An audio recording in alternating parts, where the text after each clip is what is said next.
Happening now, residents on Carey Place in Jamestown react to a fire that took a life. Congressman Tom Reed is working to solve a propane shortage here in western New York.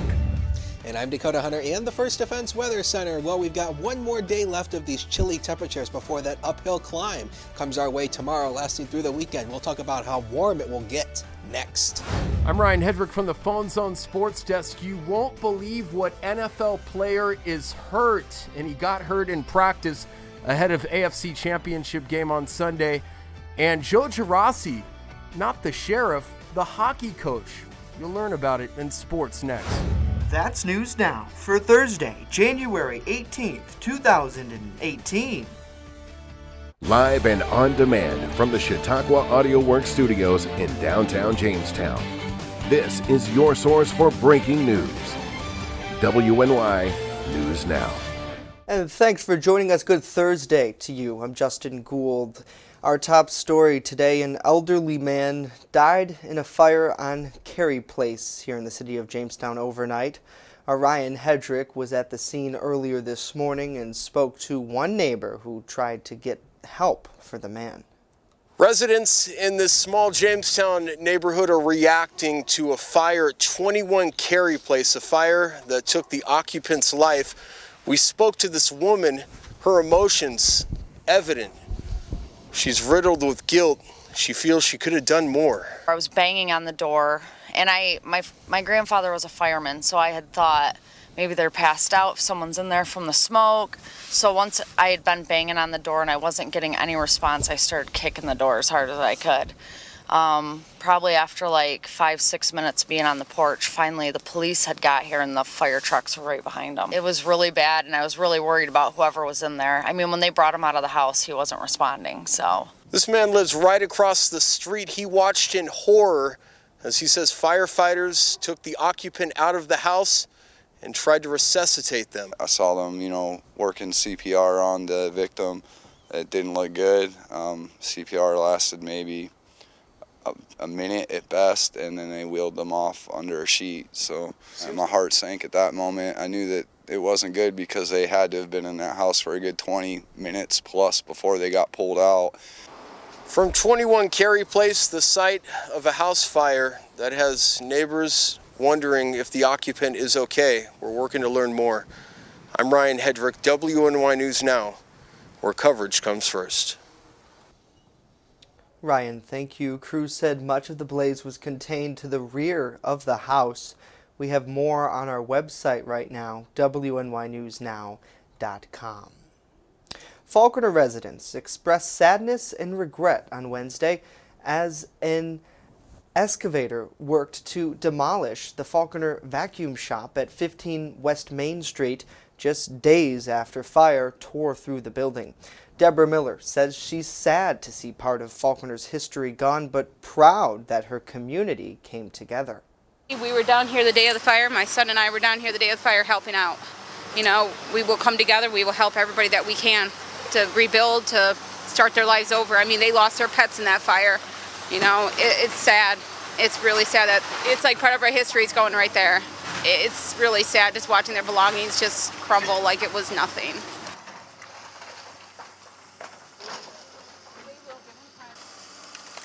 And county fire investigators were unable to determine a cause due to the extensive damage of the building and the fear of collapse. Owner Brian Nelson has worked in that building since he was 16.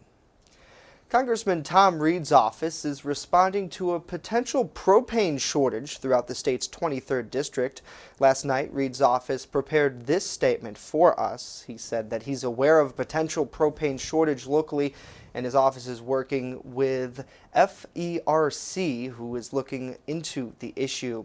His office says they're optimistic about getting an answer as many people rely on propane to heat their homes. They also said they'd release more details when they become available.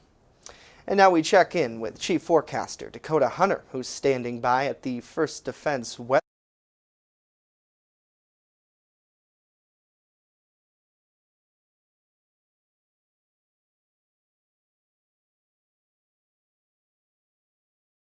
Some more cool temperatures that we're going to have to go through today, along with some of the snow that is left over, especially some lake effect pockets. And I want to mention one thing very quickly about the story about the Faulkner Vacuum Shop building.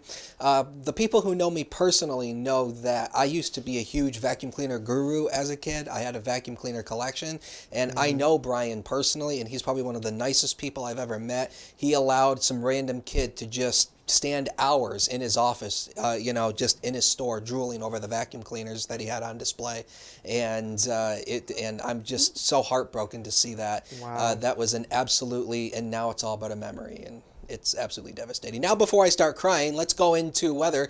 So pretty much for today, we'll see some peaks of sun. Now, we do have some light snow showers that are falling in some parts of the area, but that'll pretty much all fade away. We'll see some parts of some peaks of sunshine. Otherwise, just some potato flakes will be left over. 20 in the valleys, 25 at the Lake Erie shoreline with a west wind 9 to 14 miles an hour. That will create some kind of lower wind chill indices, so you might want to be on the aware of that. We'll break down this full forecast along with that quick solution 7-day forecast in just a couple of minutes. Back to you, Justin. All right, Dakota, thank you, sir. Coming up next, a woman who's running for Congress joins us in studio to discuss her campaign. We talk politics coming up. And later on, a local hockey dad is sharing his passion with the community, all when we return. WNY News Now is sponsored by Chautauqua Audio Works, 3335 South Roberts Road in Fredonia. More than a music store. Call 679-4333. Call now, 679-4333. The Main Landing Restaurant. Excellent service, awesome food, and a beautiful view. Everything's made fresh here. We love to be outside, and it's nice inside if it's raining, so we have a choice. Locals and non-locals agree that the Main Landing is quickly becoming a destination. It's just so casual, and just the food is amazing. I love the hamburgers. But I really like the tuna I had. The Main Landing Restaurant. Excellent service, awesome food, and a beautiful view.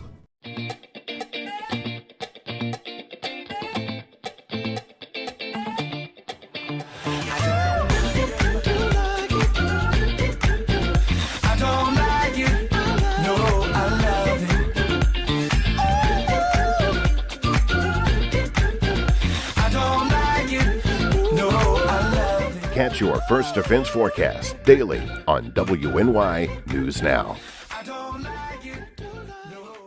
You're watching WNY News Now, where coverage comes first. And welcome back to News Now. Joining us now in studio is Tracy Matrano, an educator, a lawyer, an internet policy and cybersecurity expert, and quite possibly the next congressional representative for the 23rd District. Tracy, thank you for joining us. Good afternoon. Hi, Justin. It's great to have you here. And I was looking a little background on your website, and you said you certainly know how to argue coming from a pretty big family and to disagree as well. But you also know how to listen and to compromise. We've recently seen some pushback towards your opponent, Tom Reed, at his local town halls here in Western New York. Where do you think that pushback comes from? Well, that pushback is all over the district. It's not just in Western New York. I've now been campaigning for 7 months, and I can tell you the profound disappointment at Congressman Reed's neglect of this district is echoing throughout. And it is not just people, as he would like to claim, on an opposing political position. It's people of every political stripe. He has neglected this district. People recognize it, and they want something to change about it.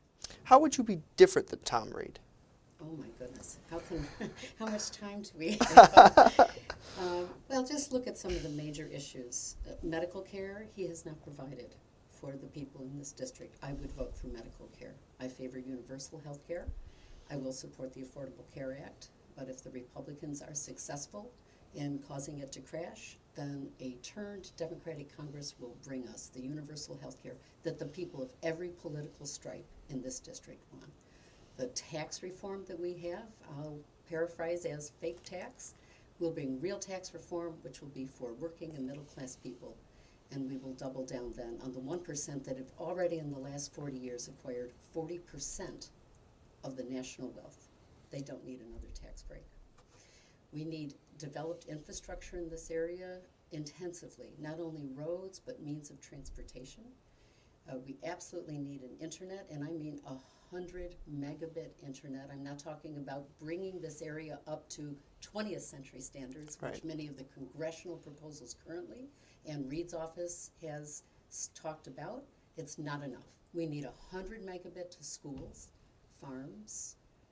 We need to attract new business. We needed to go to every student to improve education in this area. But I'm listening to your last story.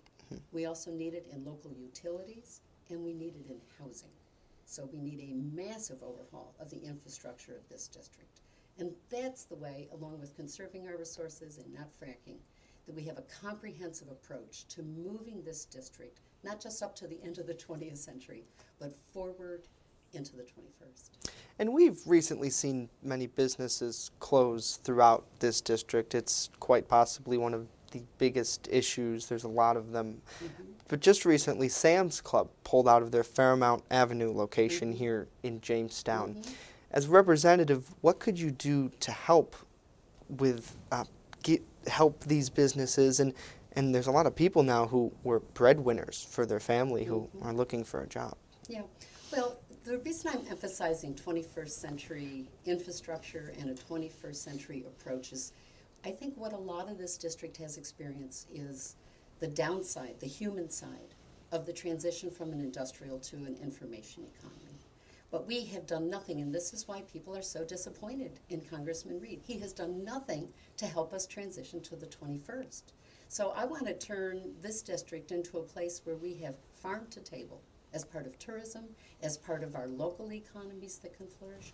I want to turn this place that has excellent educational institutions from college to community with public-private partnerships. I've developed them. I know that they can work, and we need to fill in the gap of high school education into college for many people who don't want to go 4 years. And by the way, we need zero interest student loans for those who do at any level. And finally, I want to see this place be Silicon Valley to Little Valley. That's how we're going to create those jobs. I'm not so interested in helping Walmart, especially given its history of how it's treated its workers. That's not what a government does, to just favor one company.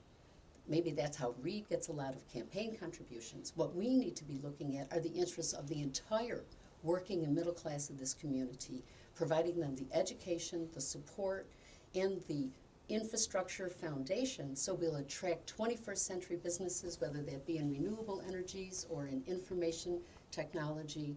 We can do it. We've got all the resources. We just need someone to provide that support at the federal level and to help this community flourish. Shifting gears a little bit from business, but seeing how you would move your campaign, very topical, internet policy and cybersecurity. The rollback of net neutrality is pretty big in the headlines these days. Just yesterday, Attorney General Eric Schneiderman of New York State filed a lawsuit against the FCC. Why is net neutrality and the rollback important? Oh gosh, glad you asked. Net neutrality would provide no discrimination on the part of the internet service providers in terms of the content that they send. So from a business perspective, that's critical. We need innovators. We do not want the big companies, telecommunication or internet, to so dominate the field in vertical corporations that they're controlling the content because they have an interest in the content. Right. Second, net neutrality under the Obama administration moved the internet from information service to a utility. In the utility category, we could begin to do the rollout the way this country did electrification and telephone. Now that the Trump administration has turned it back, we are once again with obstacles in order to build the fiber we have running in this district along Route 86 out to the people who need it.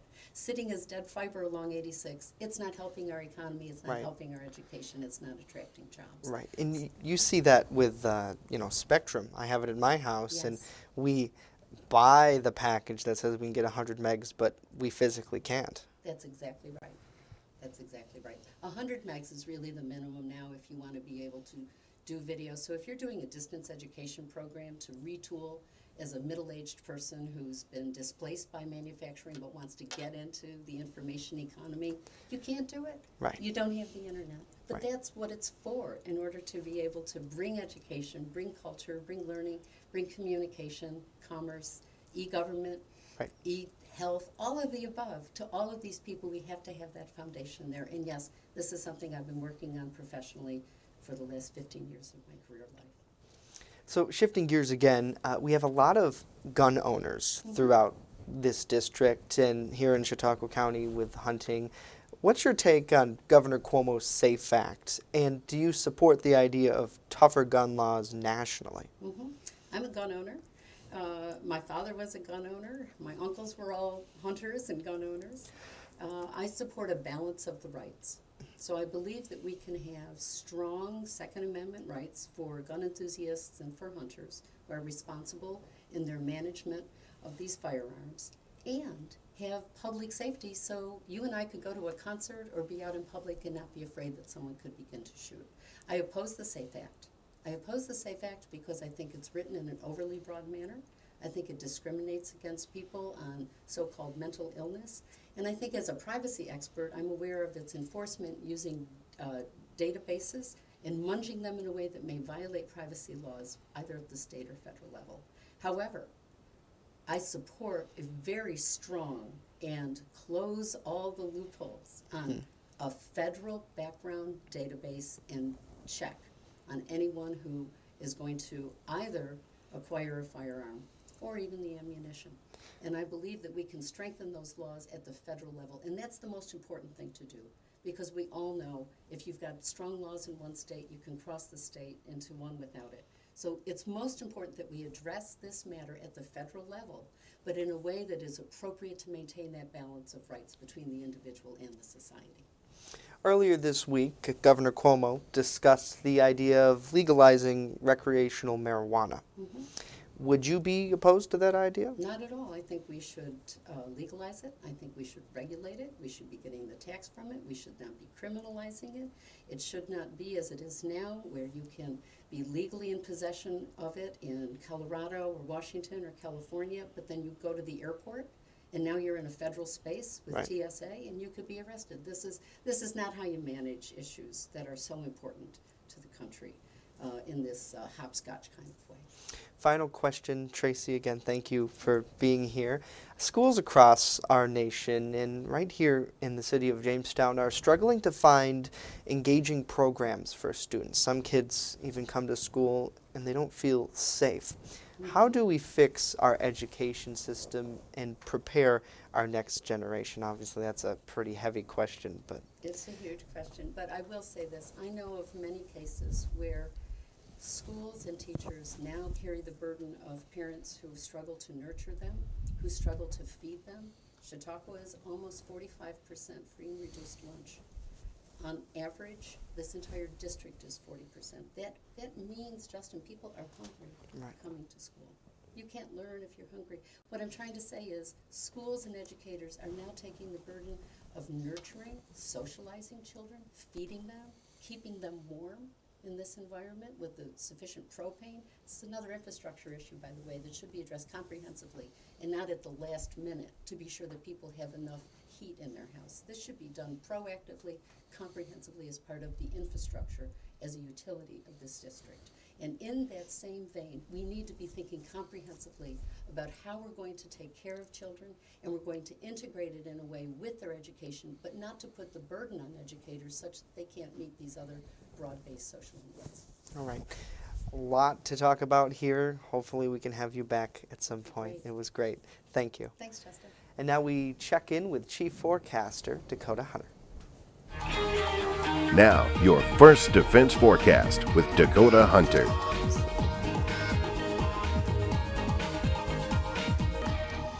Well, let's start off the weather segment with the Chautauqua Lake Sky Vision camera, and yeah, there's still snow and ice out on the lake. 14 degrees right now with that dew point of 7 and a wind chill of 2 below 0 when you combine it with that west-southwest of 16 miles per hour. On to the main graphics, and we'll take a look at the weekend planning forecast, and it is Thursday, so we're all starting to look ahead to the weekend. Take a look at this. Mostly sunny skies on Saturday, but it will be breezy, and it will be nice and mild, though. We'll go 39 around the valleys, 43 around the lakeshore area, areas. But as we go into Sunday, we'll start to pick up some rain showers. There's a chance it will be a wintry mix along eastern areas of the southern tier, and it will be warm. 40 valleys, 43 at the lakeshore area, so the temperatures will continue to climb, and the wind comes down a little bit as well, so it won't be as windy. Now, the National Weather Service this morning actually reissued the winter weather advisory for northern Erie and extended it over into Genesee counties. This goes until 7 o'clock tonight because that lake effect snow band that actually was impacting the Buffalo Metro yesterday reorganized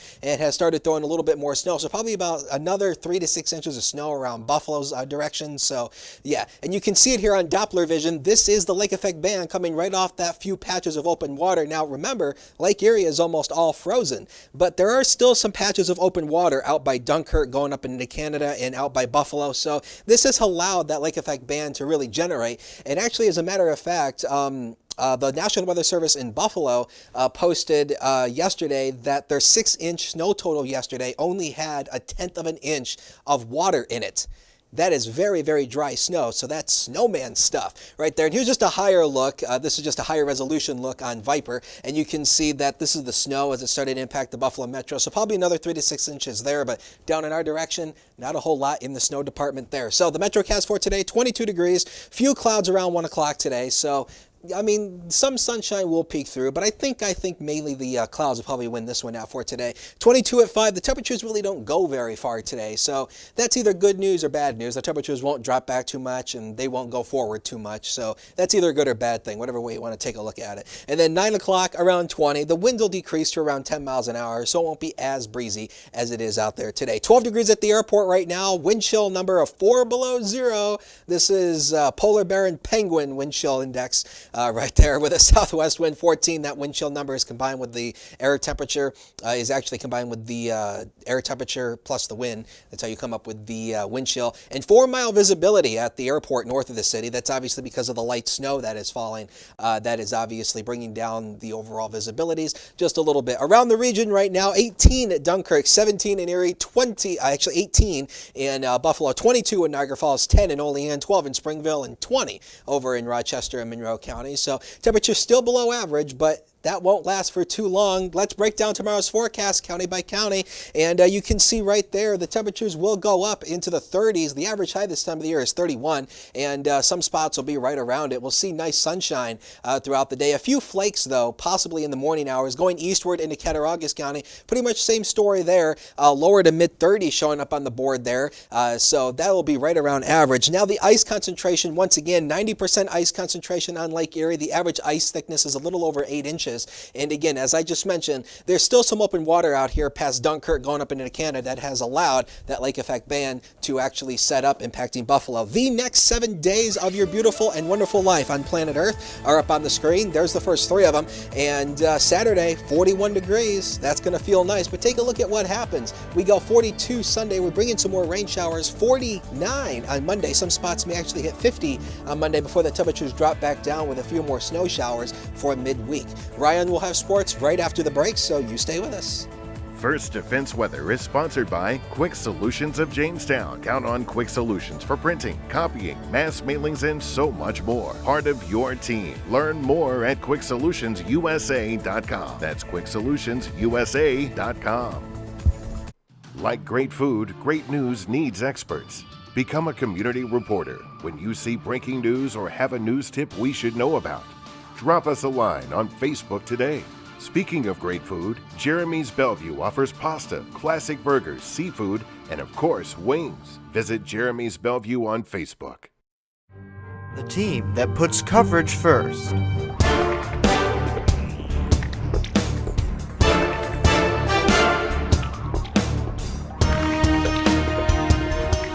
We have some breaking news. Police confirming now that Steve Stevens was found dead in Erie, Pennsylvania. His house is on fire and it's dangerously close to the Appleyard Terrace. Fire crews battling another blaze. It needs to be treated as the terrorist act that it is.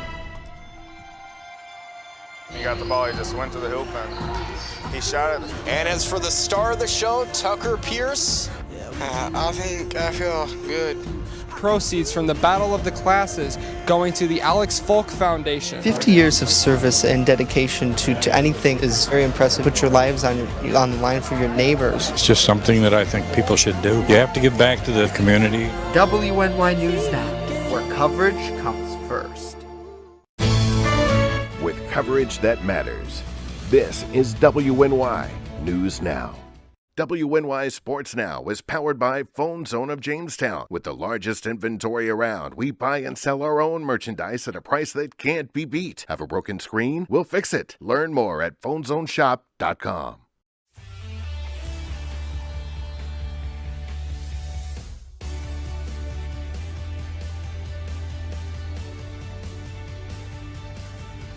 From the Phone Zone Sports Desk, I'm Ryan Hedrick. Here's what's trending this hour. Youth hockey at the Northwest Arena was a nail-biter last night. Jamestown and St. Joe's. Let me take you to the third period where Jamestown is down 2-0.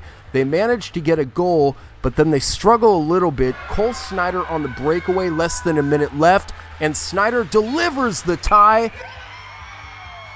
The Southwestern quarterback, the 3-sport star, ties the game, and that's where we would end the tie game between St. Joe's and Jamestown. These kids played nip and tuck games. They played 3 times already. Jamestown has a big game against Meadville. Head coach Joe Girassi says they need to focus on that for Saturday, but he knows his kids did not put together a good 3 periods of hockey on Wednesday. We really didn't play our game until midway through the third, and then we picked it up. There's good ties in hockey and bad ties. I guess you look at this as a good tie. We're down 2-0. Come back tied up in the third. Rip one off the crossbar right at the end of the game, and it could have been a win. And we had a lot of good looks in overtime as well. Let me take you down 86 a little bit, where the St. Bonaventure women hosting Rhode Island at the Riley Center on Wednesday night. And St. Bonaventure spread the wealth, got a lot of different players to score. In fact, 4 players scored in double figures. They punished Rhode Island 81-70. They shot almost 50% from the field. They're back in action Saturday afternoon, hosting Davidson at 2 p.m. To the NFL, where Patriots quarterback Tom Brady suffered an injury in practice leading up to the AFC Championship game. Let me say that a little bit slower. He suffered an injury in practice leading up to the championship game on Sunday. You don't replace Brady. He was dynamite in the division round against the Titans. He threw for 337 yards. Brady hit one of his teammates who ran into him, jamming his right throwing hand. X-rays taken were negative, no structural damage. All the guys that are going to go up against Brady says he's tough to contain. He's the best quarterback to ever play the game, and the reason why he is because he prepares. He knows everything you want to do. He literally can call it out. As soon as you call a play, you line up. He knows exactly where he wants to go. He gets the ball out really fast, but we got the best secondary in the whole world. Try to make Brady make a difficult pass, try to make it a difficult catch, things like that. So I think that's the thing we focus on mostly. Play of the day comes from the NBA, where Blake, get out of my way, Griffin, boom, look at that, lowers with the left-hand dunk, scattering defenders, and the Clippers won by 5 last night. And finally, former USA Gymnastics team Dr. Larry Nassar appeared in a Michigan courtroom on Wednesday for a second day of sentencing in a sex abuse trial. More than 140 female athletes, including several Olympic gold medalists, he pleaded guilty in November to 7 counts of criminal sexual assault. In his plea, Nassar admitted to abusing patients under his care. From the Phone Zone Sports Desk, I'm Ryan Hedrick. It all unfolds here. You're watching WNY News Now, your source for breaking news. EagleZip.com is your local one-stop shop for all of your home and business computer needs. Located on Fluvanna Avenue Extension, just outside of Jamestown, EagleZip.com sells and services all brands of desktops and laptops, as well as servers and network equipment for your business. All new computer sales include transferring your data from your old computer, plus a 2-year warranty. Call EagleZip.com today. Stop by EagleZip.com today and let us make computers easy for you.